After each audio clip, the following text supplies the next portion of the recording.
hello everyone. Welcome to World at War Comics. My two special guests are the artists and creators of California Inc. Incredible comic book. Today we have Arthur Ebuen and then we have Dave Law. Thank you, gentlemen, for joining me today. Thanks for Hey, having how's it us. going, man? Yeah, so it's such a blast to meet you. We got to meet at WonderCon, which was awesome. I think I met you on the Friday, if I'm not mistaken, which was an awesome day to be at WonderCon because it wasn't that busy. And then Saturday, I think, is when everybody came, which was great. How was Sunday, by the way? Was it okay with it being Easter, or was it a little bit slower? It felt slower, right, Dave? Just a little bit slower. Yeah, it was a little slow on Saturday, but busier than Friday. It Mm. was a steady flow for me. So I felt like I kept busy, and we still got to talk to a lot of people, and actually kind of like that pacing where people kind of come. It usually sometimes feels like when it rains, it pours with these people in there, and like Mm. all Hmm. these people kind of want to talk to you at the same time, and it's nice when it's like you can kind of get some time with each person and really get to know them. Yeah. I mean, you guys did both pretty well. As I walked by your booth, because I walked by again on Saturday, and you guys had quite a few people around there. And after reading both of your books, I could understand why. Why I have never found this before, I apologize, but man, I was glad that I was turned on to it. I had such a blast reading this.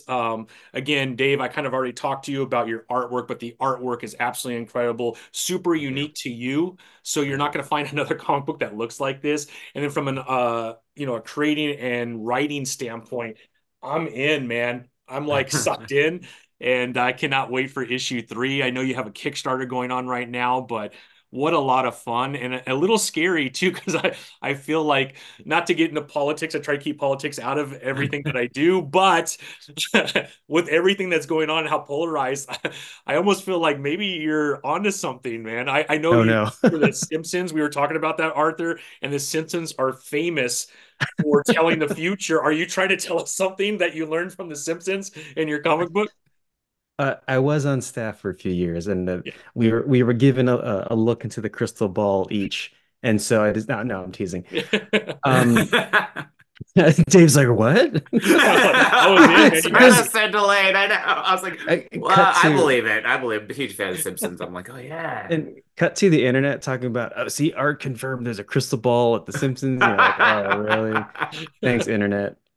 No, no, it's funny. This was written as a Californian, kind of as satire for me, making fun of Californians.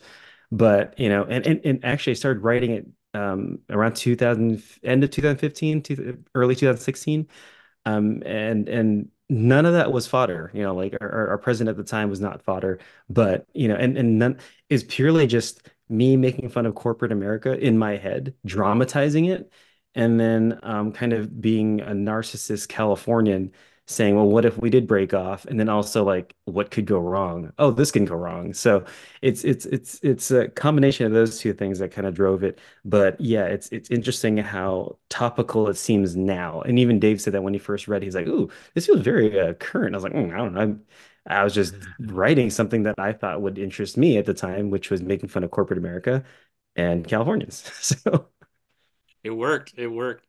Now, how did you two come together? Did you work on projects before together, or did you meet through this project?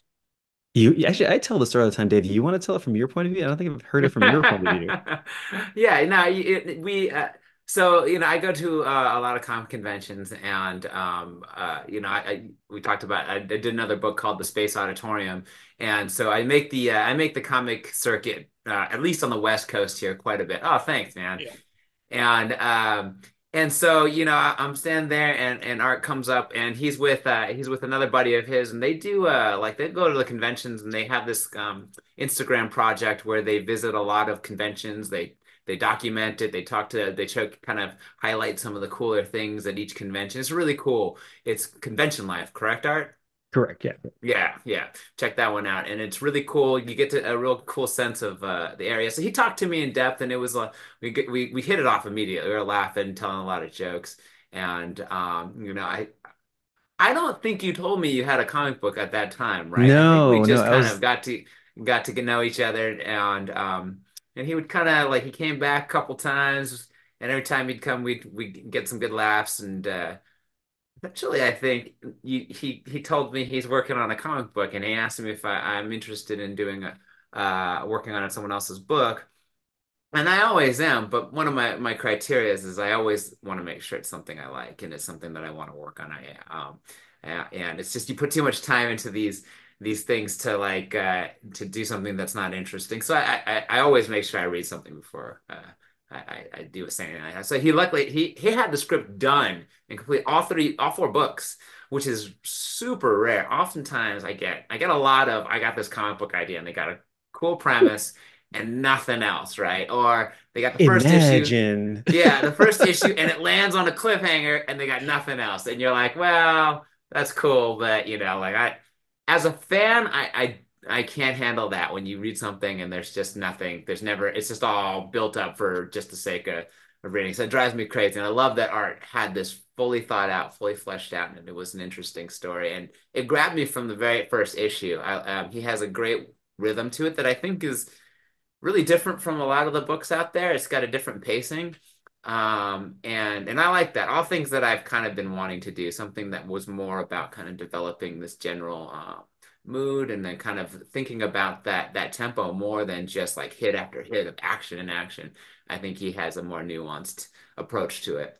And I like that. I was looking for a project like that. There's a lot of acting, there's a lot of drama, and to draw these characters in these really interesting situations, I found it to be a challenge that I really wanted to undertake. So it was immediately wanted to do the book, and so I think the next day we talked and pretty much decided we were gonna go at it and create the dynamic duo that we did. Yeah, I will say the pacing is really good. There is some action there, especially issue two, right? It kind of leads to a cliffhanger at the end of issue two, but a lot of action that led up to that. But there also is a lot of politics going on, politicking happening, and you can see kind of the backstabbing, which I assume is the same thing that's happening in most major governments around the world. So, in somewhat relatable, if you watch the news at all, you assume that's all that happens. I'm sure it's not, but that's kind of what we It's receive on happening. the news. Yeah, I think so. So yeah, there's constantly there's like a tug and pull of power going on while outside of that room, the headquarters in San Diego, you got all these other things taking place. I will say I don't want to give too much away. I want people to go read this, but General Vesla, I was really disappointed and sad at the end of issue one. So I really like Oh. that character. I kind of got like sucked in. Hmm. I thought, man, that's a badass. And then that was it. So Yeah. Yeah. Yeah. okay, okay. Mission accomplished. Yeah, yeah, yeah. It was awesome. It was awesome. But Arthur, if you could go into the storytelling standpoint, specifically after what Dave just mentioned, you already had the story written from beginning to end before you jumped into this, right? Yeah, in the world of comics, I'm an unknown quantity in terms of writing. And so Justin, our editor, is a good buddy of mine. Before we even started working together as a professional relationship and him being the editor for our book, we've been buddies for going on double-digit years. We met at a comic book shop. He's got his foot in the door in a few places as an editor and a writer in his own right. And I write for commercials. I'm in advertising at the moment with a focus on production and with video production and documentaries. Um, and I've always told Justin I kind of want to write something. And he's like, put pencil to paper, do something. And I had a couple ideas, and I kind of pitched this one at him. He's like, dude, that's kind of cool. Flesh it out. And so he spent a couple of years, he and I just kind of working it out. And just I couldn't afford to pay him, so I paid him in dinners. Like so I would write, and I'd send it his way. He'd give me a couple notes. I'd write some more. Then after the first issue, I kind of figured my rhythm and how to write the second, third, and fourth issue. And I already had kind of a general outline of where I wanted to go and how I wanted to do it. But yeah, we had all four issues written for a reason. Is again, as an unknown quantity, I wanted anybody like Dave that I'm going to reach out to, and as he professed, it's kind of like, sure, you have an idea, but then where's it going to go? And so I wanted to prove like I've got the idea, but also it's written and it's been edited. And so, will you take a chance on this? Because I've taken the chance to fully do it. And so, originally, Justin and I were talking about pitching it to studios and publishers. So we were going to get first 4 pages done, get some character designs done, and show all 4 issues written. And that's kind of a pretty thick package as it is. Like, we're done. We have the team. Will you get us to do this? But we also knew that it would take a while too if you got greenlit to get it done, to be put on the queue. It'll be another 4 years if it comes out, maybe something like that, because again, you're an unknown quantity, except Dave and Justin are not. They have more behind them than I do. So, and then after some kind of working on it together, I went to a few panels about self-publishing, where I met folks like Christy Shin and Don Nguyen. And then I actually tried to pitch one time to Charlie Stickney.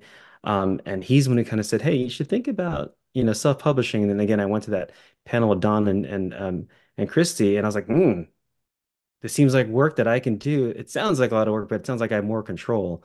And I remember thinking Dave mentioned something beforehand. He's like, "Oh, you're gonna go to studios." I self-published, but he was very, kind about it. He didn't say like, "Don't do that." So when I finally turned around and said, "Hey, dude, I think I'm gonna go. I think we should self-publish." He's like, "Yeah," he's like, "That's the stuff." Like I think he knew I was gonna come around eventually or something, but he seemed to be pretty on board about us controlling everything from the start. So yeah, excited about going to this route for sure. Yeah, that's awesome. Can you kind of talk about, I mean, you said you're in marketing right now. You do, you're writing for like commercials and stuff like that. How different was it to make that transition from that style of writing and storytelling to doing it in comic book form, right? Page by page, Mhm. block by block, right? Was it a difficult transition? And Dave, because you had more experience in this area of comic books, was there any kind of feedback like, hey, you should really kind of write it out like this? Like, what was that back and forth between you two as you started getting into it? Well, I get into that first part. The thing that they both have in common is that tons of research. Yeah. So the thing with advertising is, you're trying to get a story out on a billboard or in a 30-second ad, very quickly and succinctly and memorably, and but also have a call to action. But to do all that, you have to be an expert on that product or that thing, or that in my case, the advertising I'm doing is more for social change, like suicide prevention. It's pretty heavy stuff, right? So you have to do a lot of research, a lot of studying, lots of listening to people to fully understand. And so then converting that into a story in the form of 30-second commercials about the same as anything you write. There's a beginning, middle, end, and there's a reason. So it's the same thing, but longer form. And then for me, it's breaking it up into beginning, middle, end of a overall story, beginning, middle, end of each issue, and then beginning, middle, end of each sequence.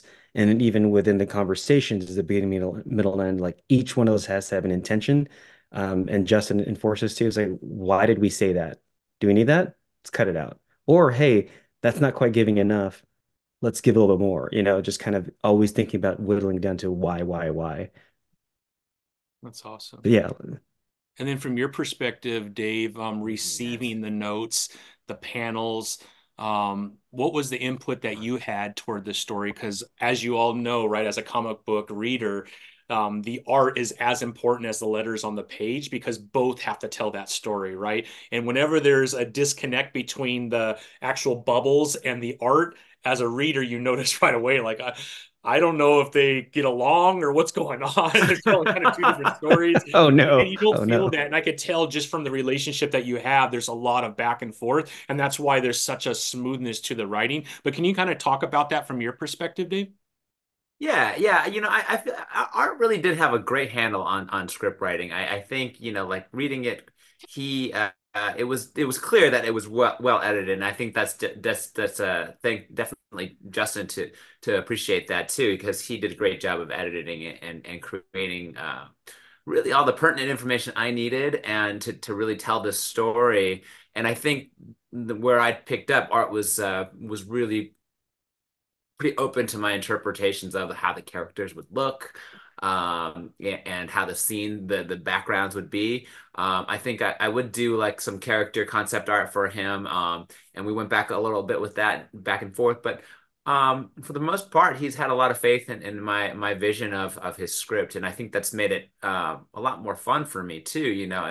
To kind of I'm the kind of person that does like to put my mark on these things. So his script was great at giving me a good story, great characters, great ideas, and then I just laid down the skin on it all, and was able to do the thing that I like to do, which he knows, and that's to make it kind of come to life in visual form. So no, he had a really good handle on it. I think there was a couple pages I remember I was like, oh, I think that can be squeezed into this or something like that. And then when I get to it, I was just like, no, you know what? He's right. Like this is better like that. And so I don't think I wound up changing a ton. Or correct me if I'm wrong, but I No, think I no. stayed pretty faithful to a lot of the script that was written prior to you knowing I was going to even do it. Yeah, yeah. So there was that too, Tom. It's just kind of like again, unknown quantity. If I'm meeting with somebody who I've never worked with and I've never worked with an illustrator before, going through my script, and I know a lot of illustrators don't like getting full script. Like it was a full script. Like it was panel one and fully describe each panel. And that was the artist in me, just want to make sure that it can happen. But also, as Dave said, there's a certain way his work looks that I loved that I was like, do your version. And so like in issue two, when the character falls, Yeah. you know what I mean? Uh I described a certain way, but Dave went off on it and had so much fun. I was like, I feel it. Like I feel what you did there versus I'm reading what's happening and things like that. You've done your own version of that. I'd say in every panel where it's like, yeah, I might have described a certain way, but you did something to it to give it that Dave Law flair and flavor that, you know, when I looked through your work, then I was like, whatever he's doing, I want some of that in the story, So you gave yourself a little, I think you give yourself more credit. There's definitely these amount of pages where you like you really went off and had some fun with it, and it shows. As he mentioned earlier, it shows in the work if you don't like what you're doing. And I liked that when I first pitched him the idea of working with me, he's like, "Let me read it first." And then he came back, he's like, "I want to work on this." I'm like, "That's what I want. I want a partner who wants to work on it." So it shows in the work, and and page 28, I mean page 23 of the last issue, we know, Dave, of issue three. Oh, of Uh, issue three, yeah. yeah, yeah. When because I sent you the digital, Tom. Okay, very Yeah. good. Issue page 23, issue three.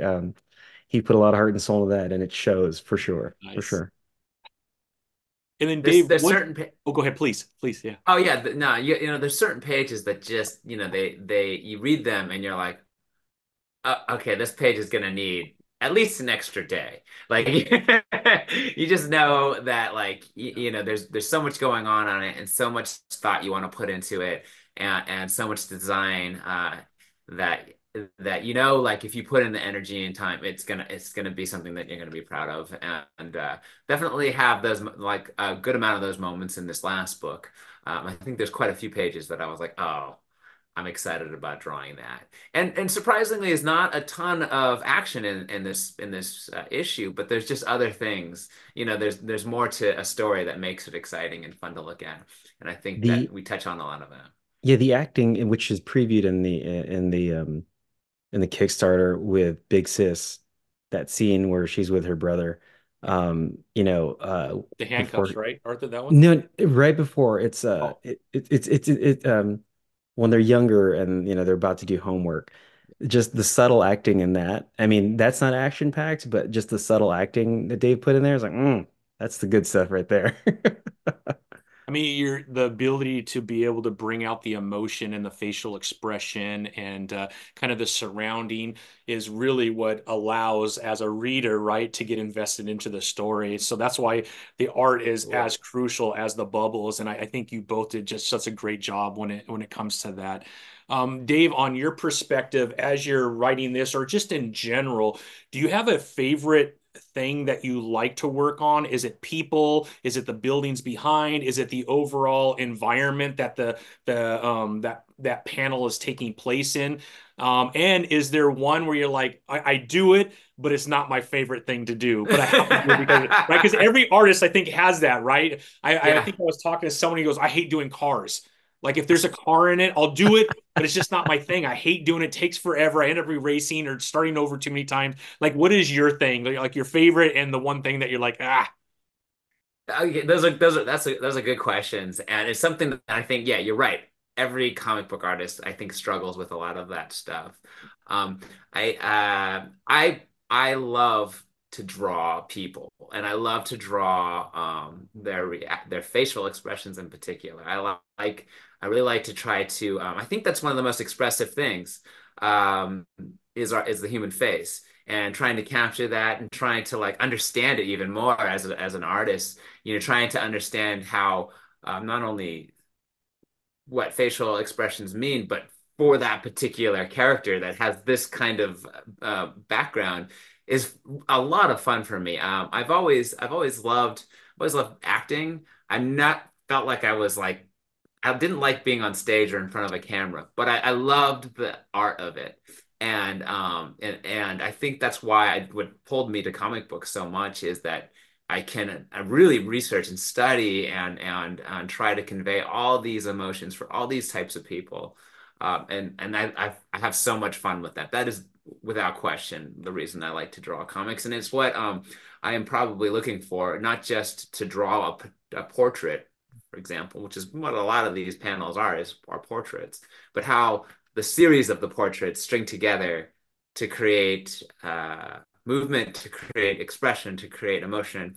I think that stuff makes my heart flutter. Like that's the stuff when I see someone execute that well, that's when I get the goosebumps and something that I think is really unique about comic books. yeah. That's what I love about it. What what I didn't like about it was oftentimes this, like I think a lot of what you've heard is the things that kind of slow you down from that rhythm of creating that movement, and sometimes that is the thing that means you have to take the ruler out and you got to identify a perspective point and draw lines to it, and then the little windows and all this stuff to kind of make sure that you're getting the full effect. And I didn't love that originally either. But I knew I was gonna draw a lot of it, and I remember telling myself literally like you're gonna have to like it, otherwise you're gonna hate this job because there's a lot of that too. And so it's a cool I think practice to be able to try to shift your mind frame from something that you don't like to try to make yourself like it. And I don't think there's a ton of situations where we can easily practice that, but art is definitely one. And so I tested myself with that a lot, and I pushed myself to try to like the things. I think for me, it was like a lot of like angular scenery and topography or like logos and that kind of a thing.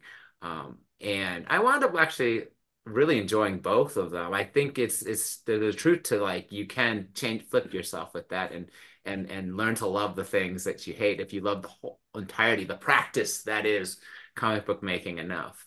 It all comes and it all makes everything better. I wonder if there was any like cursing under your breath when you heard there was going to be 10 military bases, the San Diego headquarters. You're like, Art, what the hell are you doing, man? This is a lot of buildings. I definitely thought to myself, you're gonna have to put that frame of mind back on, Dave, and you enjoy drawing military bases. We're gonna love that now too. Yeah, It's that funny. is One of awesome. my favorite scenes that you've drawn was the underground bunker in three. It's just, that one, the review. Oh, that's so good. That one Thank you. feels very like future Batcave. Like it's so cool. Super cool. Now, Yeah, Art, you're an artist as well. And if I'm not mistaken, you've done one of the covers too and one of the variants, right? Yeah, I've added a variant to each one of the issues because I'm free. Um, Exactly. I cost nothing. And it's just kind of fun to to get back into it. I did lose my love for drawing because animation burnt me out. And so kind of getting back to it. I know Dave kind of heard me in this last one, this the third issue. I actually rage quit one of my comps in Procreate. I was so frustrated with just kind of how much I've regressed and how much rust is on my drawing arm that I literally rage quit and delete a file in Procreate. And I told my wife, I'm never gonna draw again. I'm so tired of this. I'm just gonna stick to writing because I can't draw anymore. And then like uh I didn't like that I did that for one, because I'm not a quitter. Not that there's anything wrong with, laying things down and stopping for a while. I should have deleted the files. That's what I'm saying. Um, but what I did later was I remembered that when I was in animation, there's a certain point, kind of like driving, where, when you first learn to drive 10 and 2, looking out the mirrors, you making sure everything. And then there's a point where now I'm driving a manual car where I could be, not handheld, be on a phone. I could take a bite out of a sandwich. I'm driving with one hand. I'm talking to the kids in the back, telling them to keep it down. And so with drawing, after a certain point, the fundamentals of certain things that you do are happening underneath, but you're skipping them manually, but you're seeing them visually. And so when I was frustrated, I said, "Oh, okay, I'm missing some of my foundational underpinnings of how to draw."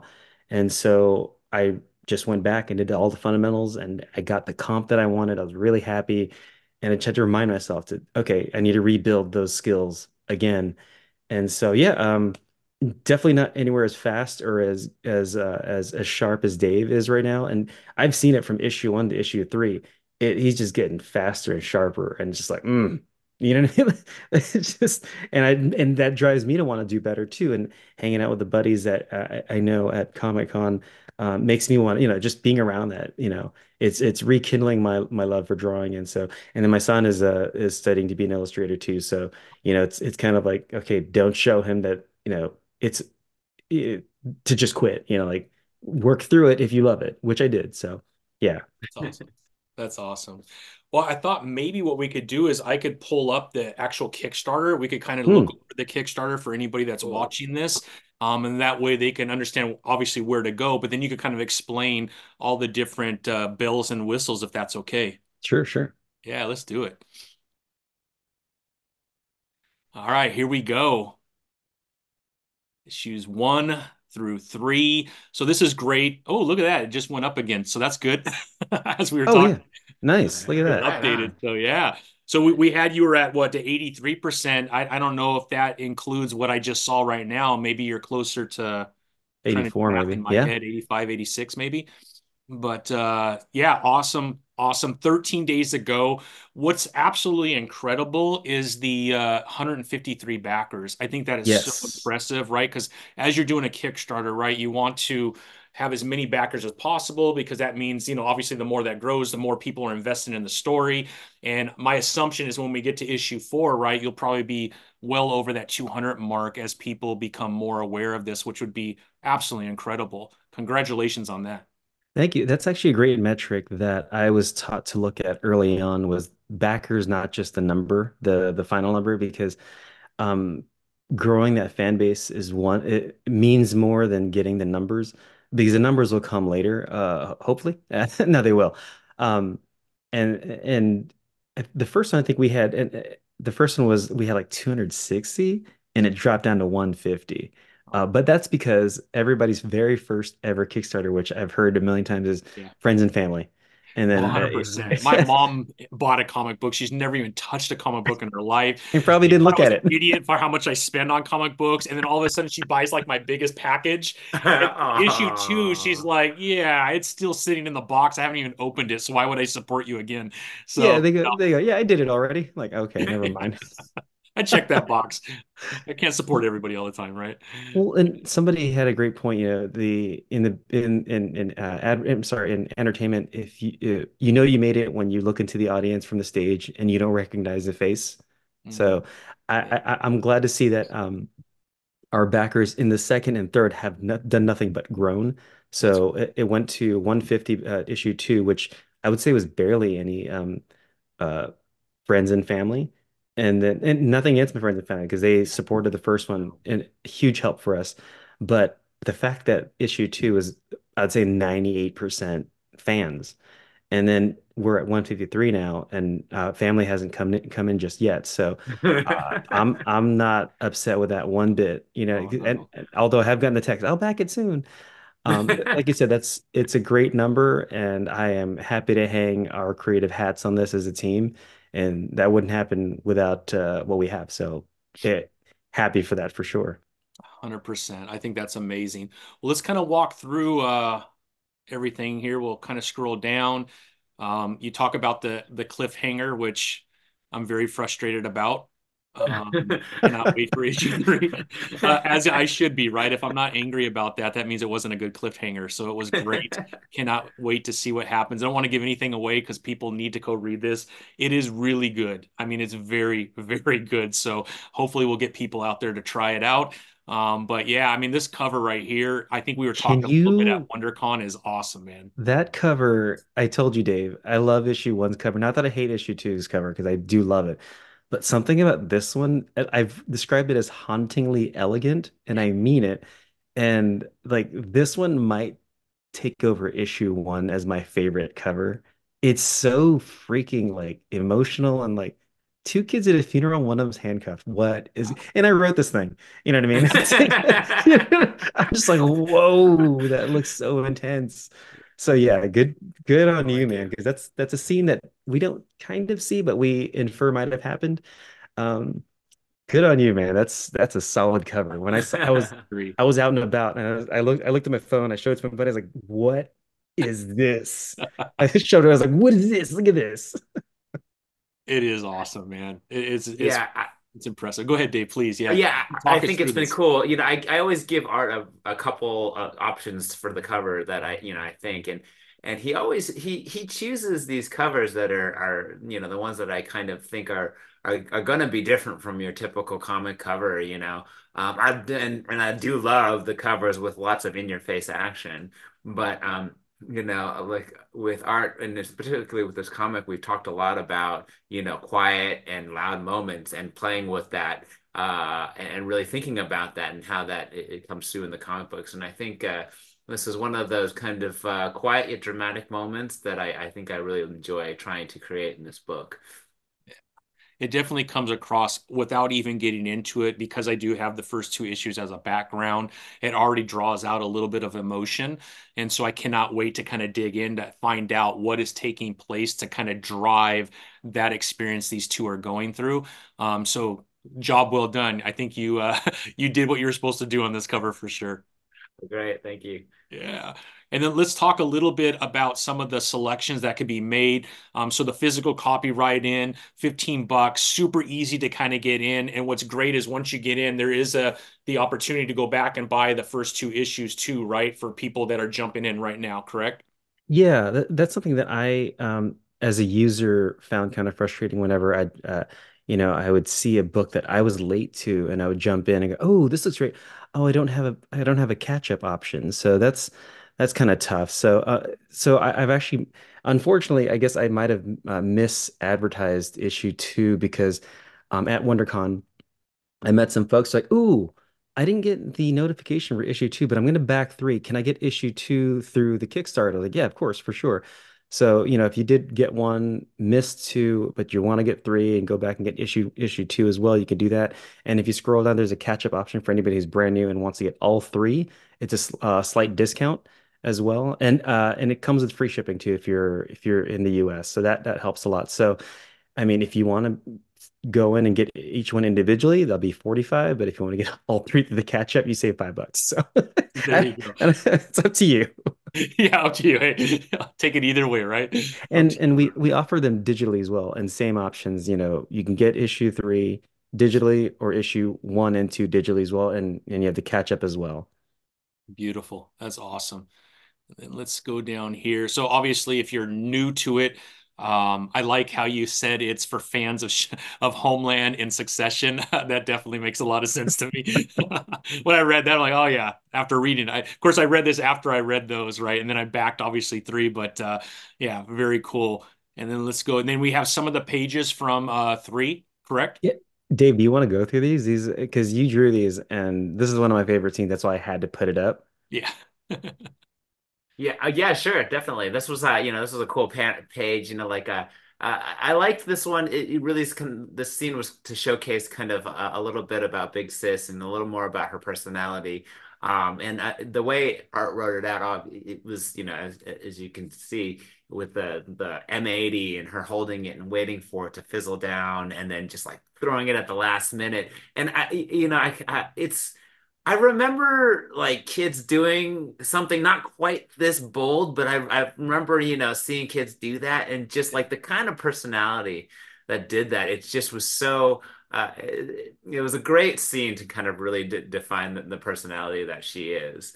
And then the way it was, I wanted it to show that drama, but also the lighting. And I like working with a lot of watercolor, so I was excited to draw this one, this page too. Down to kind of get that fire, that explosion of the M80. And I watched, it's been a while. I mean, I don't know. I mean, it's been a while since I've seen an M80 go off. Yeah. So like I had to kind of look up and research again like M80s and what they look like when they On explode. that watch list. So He's on the I watch know I'm list. so on that Gosh, list. Dave. The more you talk, like I'm even worried about you being on my computer right now, thinking that you would research for this comic book. We're all going down, man. We all Yeah, are. yeah. But you'd be surprised how many people have videotaped M80s going off, Yeah. M80s going off in the ground, M80s going off in fruit, M80, it's just Yeah. In fruit. Hopefully there wasn't any cat videos. Oh No, no. no, I Oh wouldn't. I no. couldn't. I couldn't handle that. No, Yeah. yeah, That's awesome, man. It's beautiful though. The art, the colors are gorgeous. This page, for whatever reason, caught my eye big time too. Yeah, we go from that contrast of that action to here where we start to do the subtle acting that Dave does to complement, the moments of, those two kind of having an exciting moment to her just kind of then shifting and becoming this angry, showing her anger in here. And then if you scroll down a little bit more, then showing her relationship with her brother in those quiet moments. It's again, Dave captures some really nice, subtle acting in these, especially in those last two pages that you'll see below. Yeah, absolutely. It was beautiful.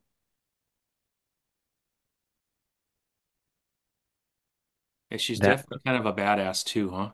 yeah, that one where she's raging on that last page, is if you scroll down a little bit. Oh, a little bit more. Oh yeah, all Yeah, right. that one where she's raging. I was like, mm. And then you see again the subtlety of her kind of, we've all gotten that kind of rage of like anger, and then like you're like just hunched over in just you're letting the chemical reaction of the anger take over you. And then what is it that takes you out of it?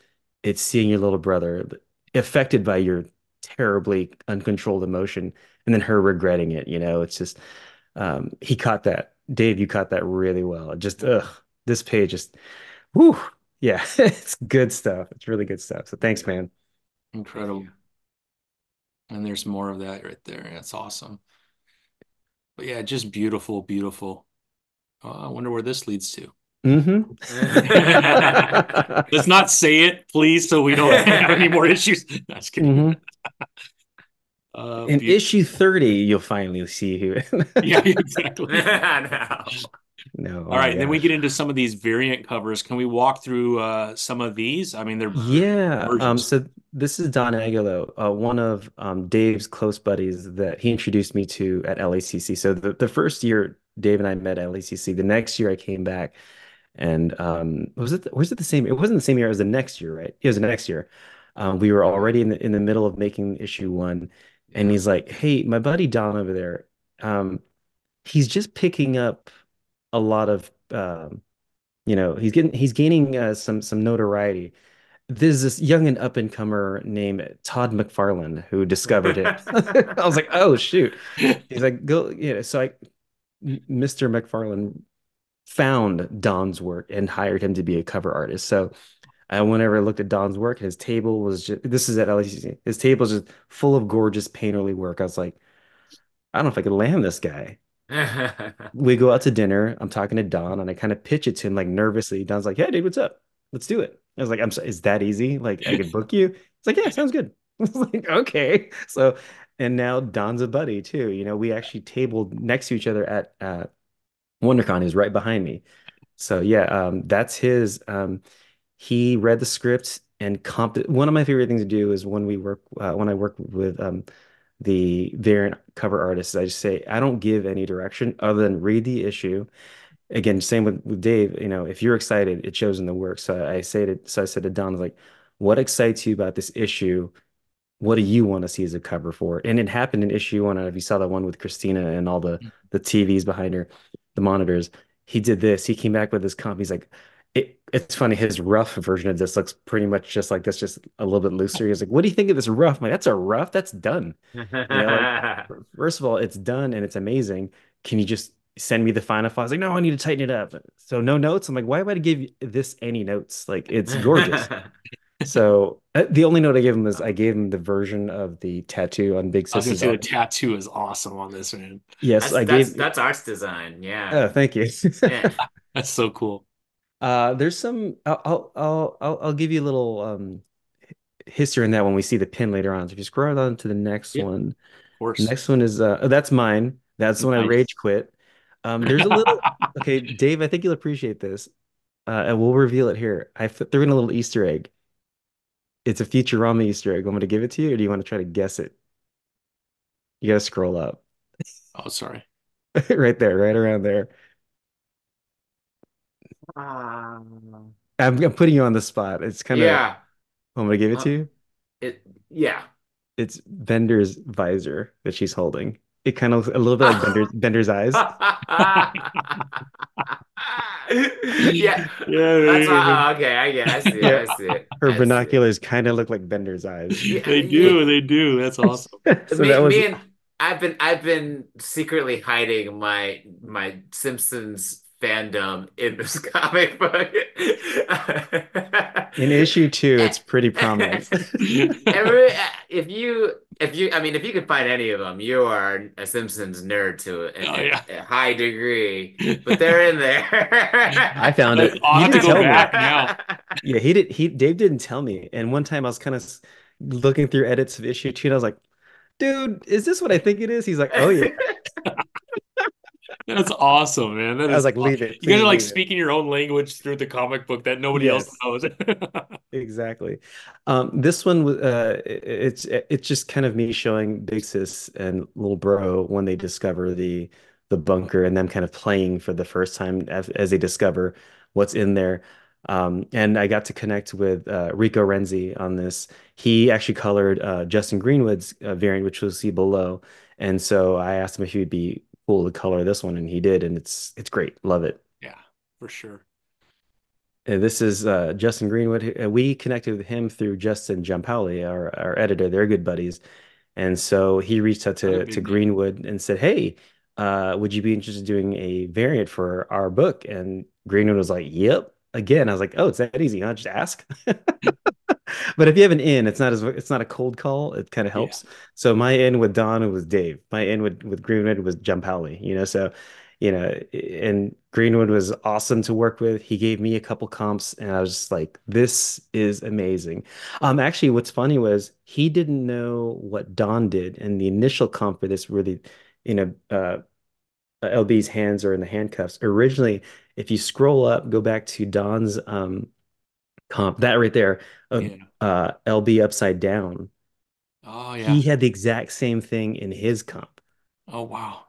and they had no idea what each other was doing. So Greenwood changed it because he saw this after show. So it's like, ooh, it's a very similar, That's uh, crazy. They would have something so similar. yeah, in the same location too, and Wow. And upside down, both of them, right? and upside Even down, yes, and because upside my down. illustration in the book it has a panel like that, but it's right side up, and Yeah, it's yeah. not Exactly. Yeah.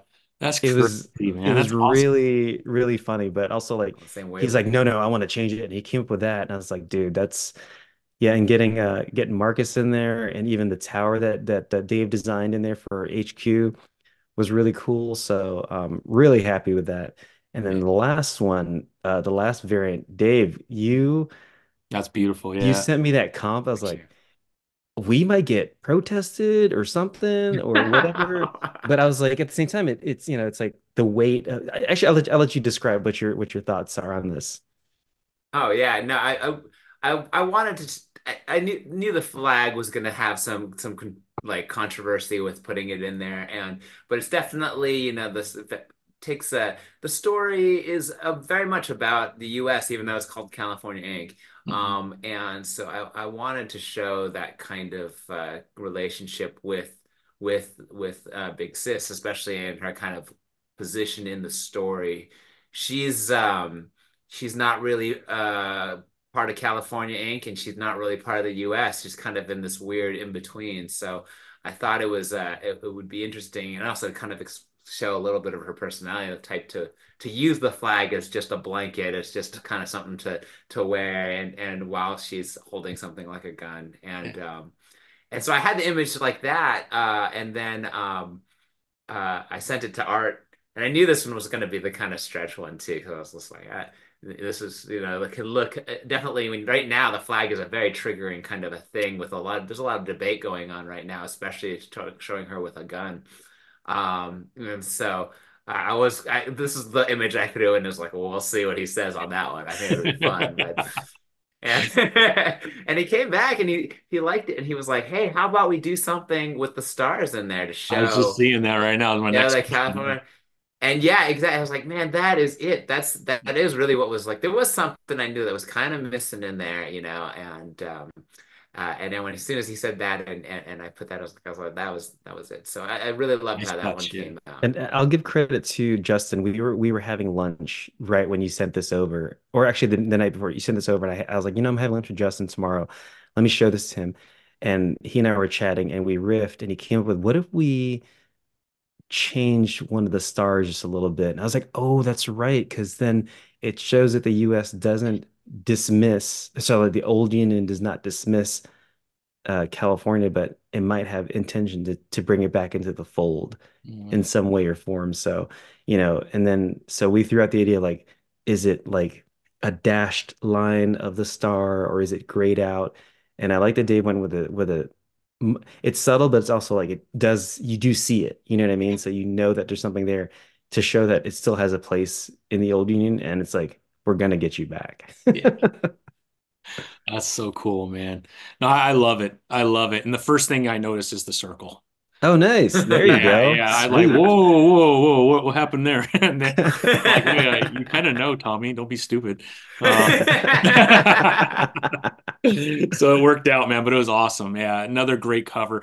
I mean, such an amazing. This is the last one of the covers. Yeah. Yes, I correct, mean, correct. one, two, three, four, Plus the four, and then standard, five plus with the with the regular main cover. cover. Yeah, the main cover Yeah, is, that's yeah. awesome, man. That's awesome. And do you have any kind of package if someone wanted all the covers in one? Yeah, if you scroll down, there is a collector's bundle that saves you There it 25 is. bucks. So, Nice. we knock off 25 bucks on that so that if you're a completist or you like variants, why not give you a little something so that, even more, again, free shipping within the US too. So that helps as Yeah, well. that's incredible. Yeah. I made the mistake on one of my Kickstarters of doing free shipping, period.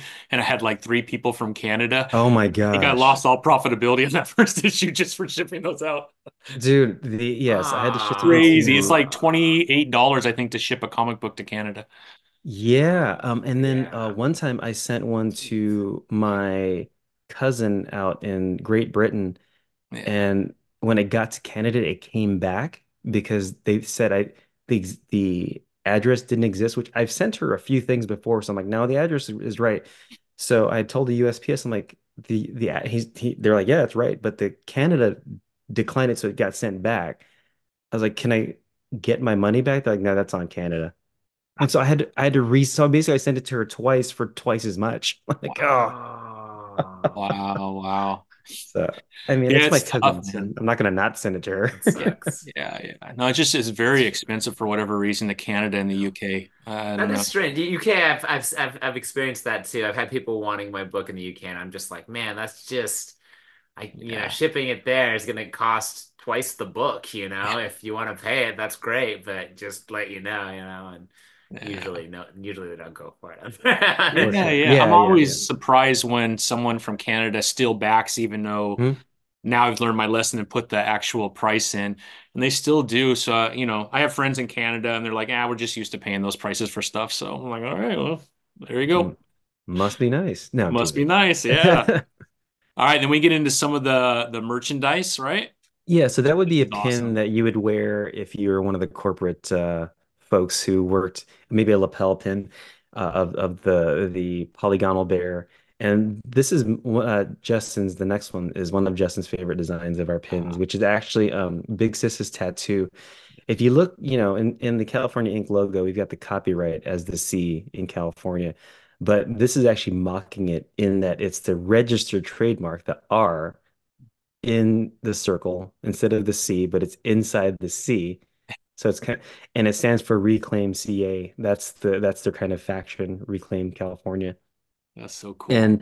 And so that's a dream catcher because both Big Sis and Lil Bro are indigenous folks, and their stake in the game is they've been colonized by the U.S. and now this corporate country is now taking over. So this is something that they have. And so she has a dream catcher, which is a standard kind of item in the Native American culture, and it captures the dreams and filters out the bad one, then sticks to there, and the good ones come down and then go into the feather and apparently kind of land on the person to give them good dreams. I believe I hope I got that correct. But the the the meaning behind this is the four beads are kind of they represent the four of them, the mother, father, and big sis and little bro. And then in the world of Native American culture, the feather that is kind of most highly regarded is the eagle because it's considered the highest flying, which is closest to the creator. And so this is an eagle feather, but even further, if you look at the tip of that feather, it's the shape of California. So there's a Oh, little it hidden, is. it's a little hidden meaning in that too. So that's a little shape of California in that too. That's And so cool, she has man. that tattooed on her arm. That is so cool, man. It's a lot of little hidden meanings, and it's not meant to say it only comes out when we have conversations like this, but it makes it more cool for me. And if no one wants it, cool, because I have one. Oh, it's awesome, man. That's incredible. All Incredible. the cool kids have them. If Yeah, you're all the Yes. cool, cool kids if out. you cool, you've got one on your jacket somewhere. But the funny thing was, I didn't want to get a tattoo, so I just took the pin and just stuck it directly into my arm. There you go. I'm teasing. And as you know, if you've read issue two, this makes more sense after you read issue two. It's Yeah, kind of the sound that triggers a little something, so you would know after you read it. yeah, for sure. I love that one when I saw it. I'm like, oh, that's so cool they did that. And then my And girl, oh, terrible. and then General Vesla's winter patch, if she, because there's the scenes that Dave drew of her, she's out in the winter camouflage, so that's what Yeah, she would have on her shoulder. that's so cool, man. All right, there you are, Art, Dave. And then maybe we could talk a little bit about Justin. I know you talked a little bit about him as your editor, but maybe Frank as well, because the lettering is awesome as well. Yeah, Justin. So we talked about him already. A good buddy. Like he's one of my closest friends. And how fun is that we get to work on a book together? And actually, I think we could kind of break the news a little bit. We have Justin and Dave working on their book together when this is done. Justin has a couple of scripts that are complete. And so I think this whole journey has kind of rekindled his love for comics again and the opportunity to fully control making his own book. We're going to do that for so they can have their fun together next year on his five-story arc. But we'll probably break him into two volumes because it could be a fun one to kind of put together. So Yeah. that's Justin. He's the homie. And then Frank, I met him through Alex Chung and DJ Kirkbride, two folks that I've known who have been kind enough to share their knowledge in my early journey to kind of put together this book. And, I've met a couple letterers online and their rates were a little strange. And then and I met with Alex and DJ at maybe it was, I believe it was Comic-Con Revolution. And they're like, oh, you should work with Frank. He's a really good dude. He's not going to give you the FU price, which some of these guys, because remember, I'm an unknown person in this comic book world at the time, at least. And so, they're some of the rates that I got were like, it was ridiculous, Dave. It was like $45 a page, $50 a page. I'm like, really, really? No offense. I know it's an art. It really is, but I don't know if I'm paying Dave that much. No, I'm teasing. Yeah, wait, No, what? no, Dave's all, what? You're paying him what? no. People are getting Dave's like, paid? yeah, I know. I thought this is all nonprofit. Yeah. This is this is going yeah. Anyways, and Frank, if you know, for one, it's I learned how to pronounce his last name. It's Svetkovic or Setkovic. There's no V in there. It depends on. Anyways, um, if you see that last name, you'll see it almost everywhere on every image or Dark Horse book. That dude is working on everything. He's Wow. lettering everything, and the fact that he's part of our team, so you've got three legit folks. You got Dave, you got Justin, you got Frank, and then the new guy in Yeah. comics. So it's kind of Yeah. Seinfeld mentioned this. He's like, I'm not a good actor. I'm just surrounded by really good actors. So I'm hoping I get to hide behind these folks a little bit, you know. I think that's pretty smart. Pretty smart. Yeah, Yeah. they make me look legit. Yeah, yeah, for sure. Well, awesome. I mean, this is incredible. Are we missing anything? See, oh, then you got something for the retailers, which is great. Yep, we get some retailer catch-up bundles, and then we have some a different bundle too. So Yeah, depending on who wants what, we have a yeah. couple backers for those. We have a couple stores that always kind of back our project, which is kind of nice. So to see our books in stores is a treat, especially the ones that I grew up going to. So that's kind of fun. No, absolutely. I think that's incredible. And yeah, to your point, I found it very difficult as I reached out to about 300 comic book stores. A lot of them will Gosh. not, they will not deal with Kickstarter because it's competition, right? And so, which I don't know how I feel about that. I'm not a comic book owner, so I don't want to try and speak on behalf of comic book owners. But when you do find a couple that are willing to do it because they really believe in your project and they think it's going to be a great item for their customers in their store. I think it's just so amazing. So congratulations on that. Um, yeah, that's Yeah, beautiful. good stuff. Beautiful, beautiful, beautiful, beautiful. So again, just to repeat, you guys, 13 days left, 153 individual backers, which is absolutely incredible. I agree with you. I think that's one of the most important things when it comes to a Kickstarter is just new fans. But beautiful. We'll stop. We'll jump out of this real quick. What I would love to do next are, can you kind of share how people could follow the project on social media? Yeah, a couple ways is well, mostly it's Instagram. It's California Inc. Comic. That's our handle on Instagram. INC, not INK. Yeah, California Inc. Comic on Instagram. I myself is just Art Ebuen, and same with Twitter, which I try not to use, but I'm on Threads as well. yeah. That's at least for the comic book. Am I missing anything, Dave? And you can give your Studio 12. yeah, Studio Yeah, 12 is social. the publisher Yeah. behind it all. So that'll be we'll be pumping out the information for Justin and Dave's book that way too. Okay. But California Ink Comic leads to that. But yeah, I should really give Studio 12 7 more love too. It's Studio the number 12_7. That's the other Instagram handle for that as well.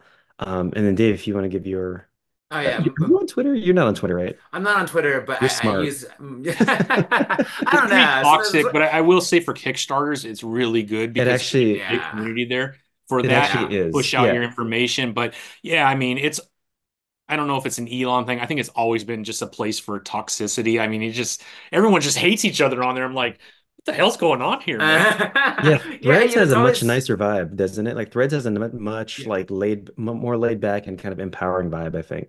yeah, I agree. Yeah, Twitter's always been one of, even when I first started doing this, which is now getting to be quite a while, people were already been like, and then there's Twitter, but I hate it. Yeah, So, you might as well not. And I'm like, all right, well, if everyone hates this, it can't be around for much longer, can it? It's like, no, I guess it perseveres every year. I'm like, ah, man, maybe I should go on there, but I yeah, don't know. I get like I do try the negativity does get to me, and these days it's a lot of it. But I primarily I'm on Instagram, and my handle is it's Dave Law, ITS Dave Law, and then I have my website davelawart.com, beautiful. and I believe I'm on Facebook too, and I think it's just Dave Law Art on Facebook. So those are the kind of the main ones that I frequent, and but Instagram I post fairly regularly, and not just California Ink, but a lot of the other projects I work on. I do a lot of cover art and stuff like that for other clients as well. For musicians too. Those are some of my Yeah. favorite things to see is when you pump out a like an album cover. I'm like, ooh, what's Yeah. this? That's I awesome. love I love working with music artists. I think that's one of the that's just a fun byproduct of doing what I do. And I've had a lot of musicians that have like comic book ideas that they want to work on. So that's always fun because I'm a big music fan. So kind of coupling art with music is always a lot of fun. Beautiful, beautiful. Well, gentlemen, I can't tell you how happy I am for you. You're well on your way, I think, of reaching your goal. 13 days. So anybody's listening, now's the time to jump on. Go ahead and order that issue 1 and 2. You will not be disappointed. Absolutely love the story, love the artwork. Super clean. I'm just sorry I hadn't noticed it before, but I'm really happy to bump into you, Art, at WonderCon first, and we were kind of talking about Kamikaze and which is another amazing comic book store down in San Diego. So please support Dee Dee and Lucky because they're absolutely incredible and their comic book store is awesome. But and then Dave, he sent me over to you because I wanted to make sure I got your signature on my comic too. And then I got to meet you, and I think we'll have you on next to kind of talk about this with Chris, which will be a Yeah. lot of fun. But everybody jump on this. You will not be disappointed. It'll actually kind of freak you out. And what I would suggest if anybody's listening to this, do not Google military bases. Do not Google M80s. Do not Google like everything that we talked about. I think we're gonna I've regret. done it for you. I've done it all for you. Yeah, no, Put just myself on kidding. the list. Well, Dave has a virtual background because he's in prison. We can't he's, he's we work with him Exactly. virtually. He's in prison. I'm He's been in the The arrested. undisclosed cost. area at the Yeah. moment. The cost they're willing to go through to put out an amazing comic book, right? Well, gentlemen, thank you so much for joining me today. I'm super happy for you. You're always welcome. We would love to have you back again. Cannot wait to get my hands on issue 3. And just real quick, you said it was a 4-issue arc, or Mhm. does the story end and then that's it? Yeah, I wrote it originally with just 4 issues, but it's really interesting the folks who are asking for more, which is massively flattering Yeah. to hear. So I actually have a couple of one shots that I was kind of writing for. One was supposed to be for an anthology, but I don't know if that's happened anymore. So it might be an insert for the collected version later on. Beautiful. So excited to actually, yeah, I haven't talked to Dave about that just yet. So we'll chat about that. Very good. Well, gentlemen, thank you so much for joining me today. It's a pleasure meeting both of you. And yeah, everybody jump on the Kickstarter. I'll make sure I put everything, the links to all social media for both of you, the link to the Kickstarter, and then we'll blast this out everywhere. Let's get you across that finish line. And I just need my issue 3, so that makes sense. Sounds Yeah. good. All Yeah. right. Thanks, Thanks. gentlemen. Hope you have an amazing rest of your week. Oh, thank you, Tom. All All right. right. Talk Talk soon. soon.